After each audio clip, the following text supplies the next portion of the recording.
Hey everybody, my name is Jim Kelly and I am currently the role-playing game and wargaming crew chief for Southern Fried Game Expo.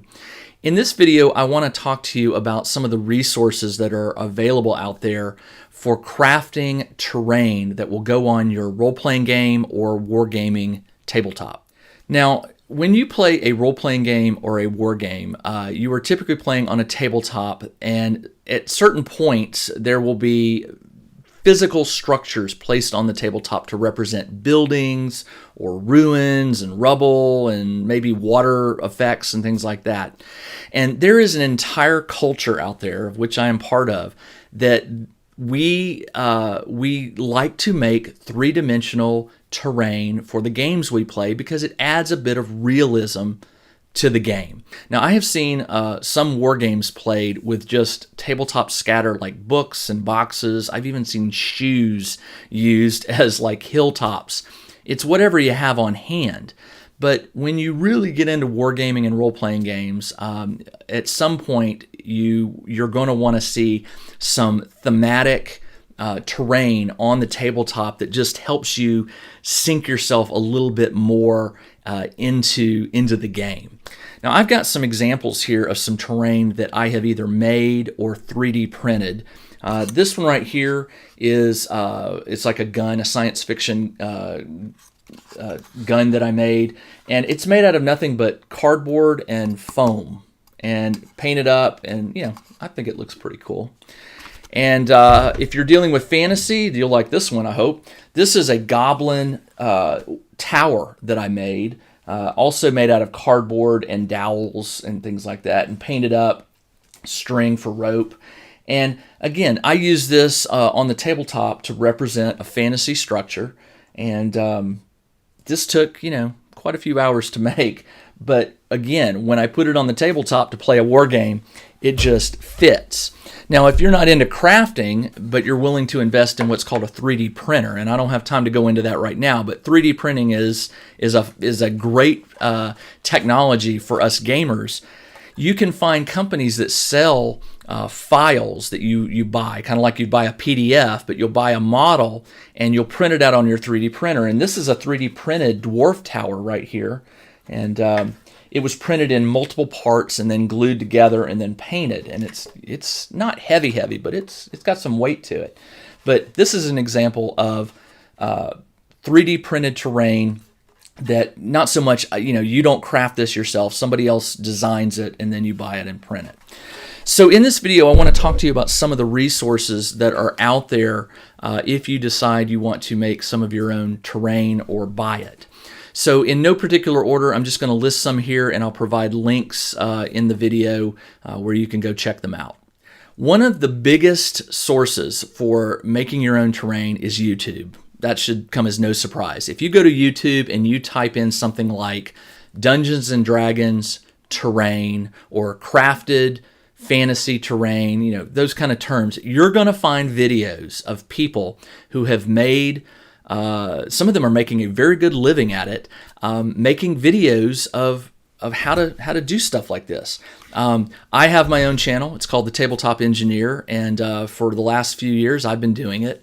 I put up how-to videos on how to make stuff like this. So if you want to learn how to make this, I have a video that shows you exactly how I did it. There are plenty of YouTube channels out there. Some of my favorites are the DM's Craft.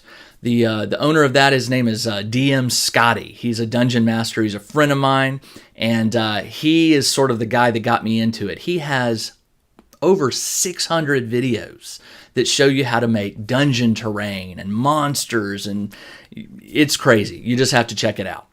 Now, another great crafting channel that I really enjoy watching is called Black Magic Craft.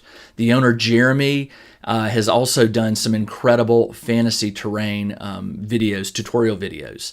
Now, if you're into science fiction or maybe Western themed games, they're out there. I know I've seen them. None of them come to mind real quick because I tend to play science fiction and fantasy, so I know most of those. But a quick Google search for whatever genre war game or role-playing game that you're playing, along with the terms craft and terrain, you're probably going to find somebody out there, or more than one person, who are making terrain for the particular theme of game that you enjoy. Now, as far as other resources, a lot of these resources are online, or at least you'll start online. And the big one right now, as I mentioned, is 3D printing. 3D printing has really changed the gaming community. When games like Dungeons and Dragons first started out back in the 70s, people would sit around a table and they would use what's called theater of the mind. The dungeon master would describe the scene, and the players sort of had to visualize it in their own head and then give explanations. My fighter is going to run into the combat and I'm going to duck behind the tombstone and peer over at the goblins. Well, okay, that worked. But these days, a lot of Dungeons and Dragons players and a lot of war game players, they prefer to have terrain on the desktop and a miniature or miniatures that represent their hero or the monsters or their army. And these are moved around on the tabletop. Now, just moving toy soldiers around on the tabletop, that doesn't really give you the tactical decision making that you're looking for. What's required is what else is there, the buildings, the ruins, and stuff like that. So while many of us hand make our terrain, a lot of gamers are turning to 3D printing because they either don't have the time to craft or the interest, or maybe they find they don't enjoy it. So they can go out and they can find online sources for their particular game who are selling. They either sell files that you download and you send to your 3D printer, and then there are companies who actually sell the 3D printed model itself. They handle all the 3D printing aspects. They own the 3D printers. They deal with the technical issues. You just browse online and you say, oh, I want that tower. You order it, and in 2 to 3 weeks, your three-dimensional plastic tower typically arrives. Now, most of these, I believe, are not painted. There are some companies out there that will 3D print something and then paint it for you, but you're going to pay for that. If you're not willing to do all that work yourself, they'll charge you for that. But again, some gamers just don't care. They just want the terrain on the tabletop, and they want to be able to play. So the money may or may not be an issue for you.